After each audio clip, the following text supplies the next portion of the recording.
जैसे जैसे रमज़ान उल मुबारक करीब आता जा रहा है, हम सबके दिमाग पे सफाई का टेंशन बढ़ते जा रहा है और हम सोचते ही रह जाते हैं कि हम कल सफाई शुरू करेंगे, परसों सफाई शुरू करेंगे या रमज़ान के 2-3 दिन पहले सफाई शुरू कर लेंगे। फिर एक साथ सभी आ जाता है। रमज़ान के लिए फ्रीज़ करना, रमज़ान की शॉपिंग, घर की सफाई और बच्चों के लिए तैयारी करना। आप सच बताइए, क्या आप लोगों के साथ भी ऐसा हुआ है कि आपने सोचा, अरे रमज़ान के 4-5 दिन पहले घर को चमका देंगे और फिर एक साथ काम शुरू किया तो कमर में दर्द और मूड भी चिड़चिड़ा हो गया और तब सोचने लगे कि काश ये काम मैंने थोड़ा थोड़ा पहले कर लिया होता तो आज रमज़ान कितना सुकून का गुजरा होता। यही वजह है कि इस वीडियो में आप लोगों के साथ मैं एक ऐसा आसान तरीका शेयर करने वाली हूँ जिससे रमज़ान की सफाई आप बिना किसी थकान, बिना किसी टेंशन और स्मार्ट तरीके से कर पाए। बिस्मिल्लाहिर्रहमानिर्रहीम। सबसे पहले किचन से शुरू कर रही हूँ क्योंकि रमज़ान में सबसे ज़्यादा यही इस्तेमाल होता है। जब भी घर के डीप क्लीनिंग की बात होती है ना, तो सबसे बड़ा टास्क होता है किचन की सफाई और रमज़ान की सफाई हमेशा किचन से ही शुरू करनी चाहिए। सच मानिए, इससे रमज़ान ग्रोसरी की शॉपिंग और उसको ऑर्गेनाइज करना आसान होगा। आज सिर्फ कैबिनेट ही साफ हो गए, ज़्यादा कुछ नहीं। मैंने किचन कैबिनेट का सारा सामान यहाँ पे लिविंग रूम में शिफ्ट कर लिया है ताकि सफाई करना आसान हो। अच्छा, आप लोग सोच रहे होंगे कि वॉशिंग मशीन लिविंग रूम में क्या कर रही है। एक्चुअली हमने एक नई वॉशिंग मशीन खरीद ली है और इस वॉशिंग मशीन को हमें बाहर निकालना है। फ़िलहाल वो लिविंग रूम में रखी हुई है, जब हस्बैंड को टाइम मिलेगा वो बाहर डाल देंगे। सबसे पहले हम कुछ खाली बर्तन लेंगे और जो डब्बों में बचा हुआ ग्रोसरी आइटम हो थोड़ा थोड़ा उसे निकालेंगे ताकि हम डब्बों की साफ सफाई कर सकें। किचन की क्लीनिंग मैंने रात में स्टार्ट की है ताकि जो धुले हुए जार्स है वो सुबह तक अच्छी तरह से सूख सके और साथ ही साथ वो वक्त चूज़ किया है जिस वक्त मेरा छोटा बच्चा सोया हुआ है जो कि 2 साल का है, ताकि मैं आराम से फ्लोर पे रख के सारी ग्रोसरी को देख सकूं और मेरी क्लीनिंग का काम आसान हो सके।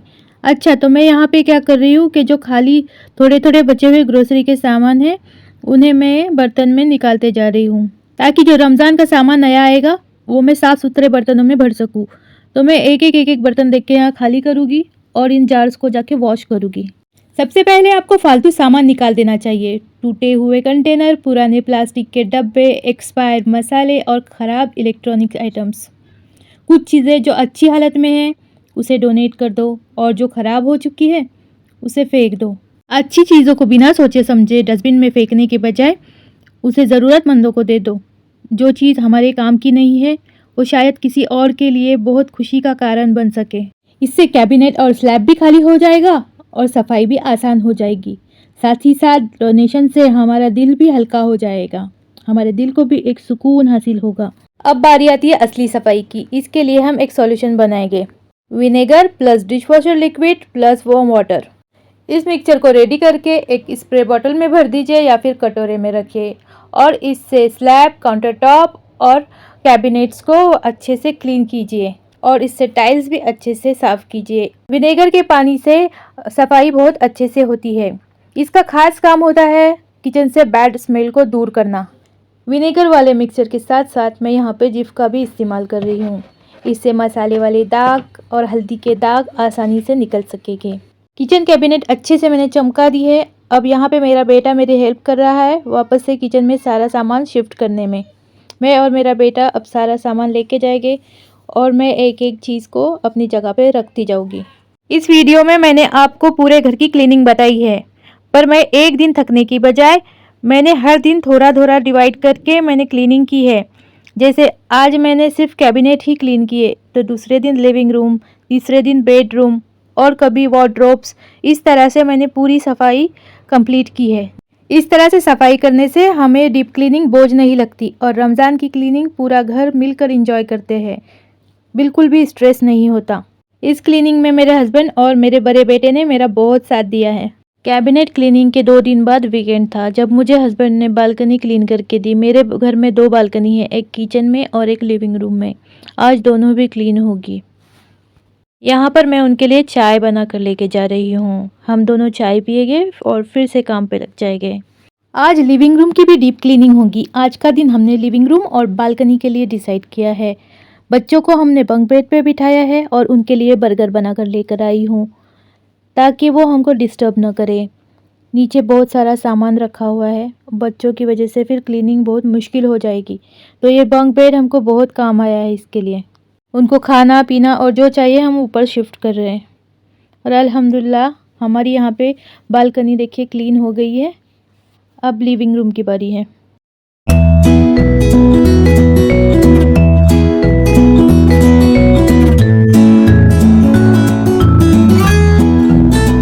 नेक्स्ट टिप मेरी है दोस्तों, आपके घर में जितने भी डेकोरेटिव आइटम्स लगे हुए हैं वॉल पे, शेल्फ्स पे, वो सारे निकाल दो। उसके बाद टॉप टू बॉटम सफाई शुरू कर दो।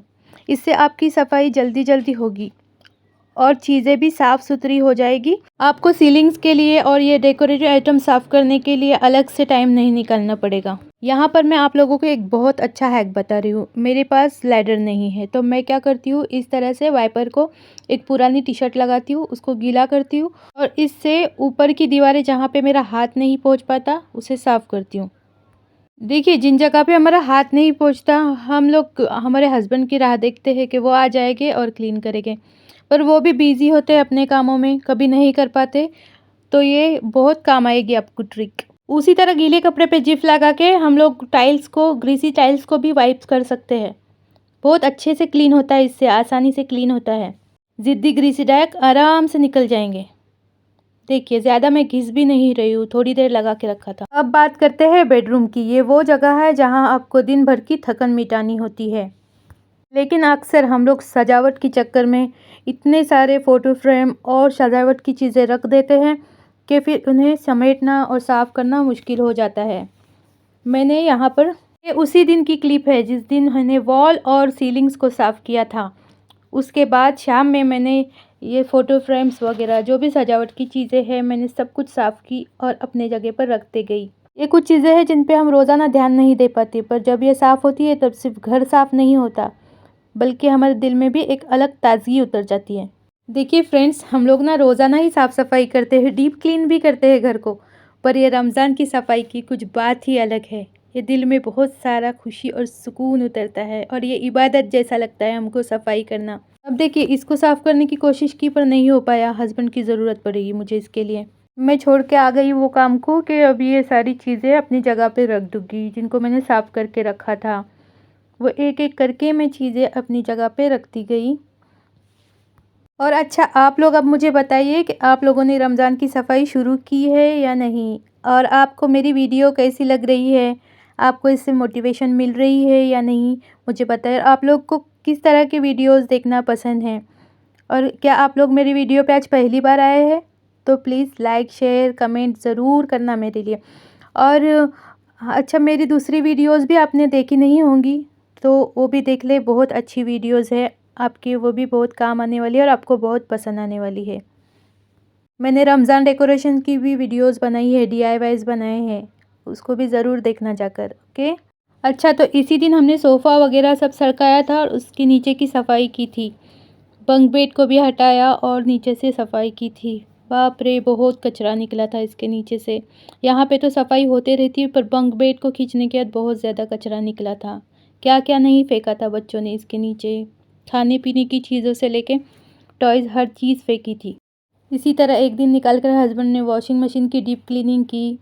वार्डरोब की क्लीनिंग में सबसे पहले मैंने बच्चों की वार्डरोब क्लीन की थी, उसके बाद हस्बैंड की।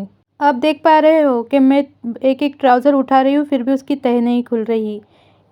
इसको तय करने का एक सही तरीका मैं आपको बताऊंगी जिससे आपकी वार्डरोब जल्दी ख़राब नहीं होगी। मैं क्या करती हूँ, ऑर्गेनाइज़र के हिसाब से मुझे इसको तय करना होता है। तो मैं एक बुक लेती हूँ जो कि उसके साइज़ की है और उसके हिसाब से मैं इसको फ़ोल्ड करती हूँ। तो देखिए मैं किस तरह से फ़ोल्ड कर रही हूँ। अगर एक बार मेरे कहने पे आपने इस तरह से अपने वार्डरोब को ऑर्गेनाइज़ किया ना, यकीन मानिए आपकी वार्डरोब जल्दी ख़राब नहीं होगी। इसको एक बार ट्राई करके ज़रूर देखना। हस्बैंड के टी शर्ट के लिए इस तरह के ऑर्गेनाइज़र अगर ख़रीदोगे ना तो आपको बहुत ही आसानी होने वाली है। मैं इसको यूज़ करके बता रही हूँ।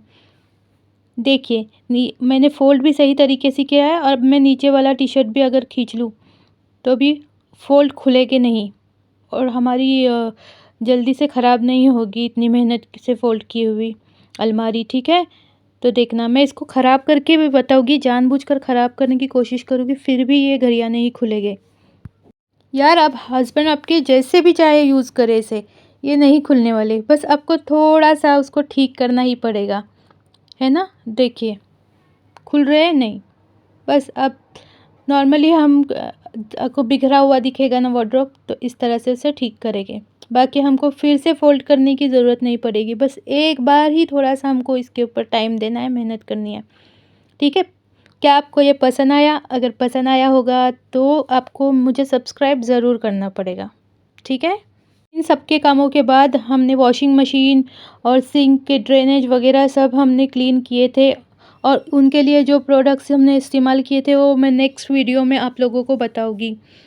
तो मिलते हैं नेक्स्ट वीडियो में। अभी के लिए अल्लाह हाफिज़। दुआ में याद रखना अपना और अपनी फैमिली का खूब ख्याल रखना। तो चलिए अल्लाह हाफिज़।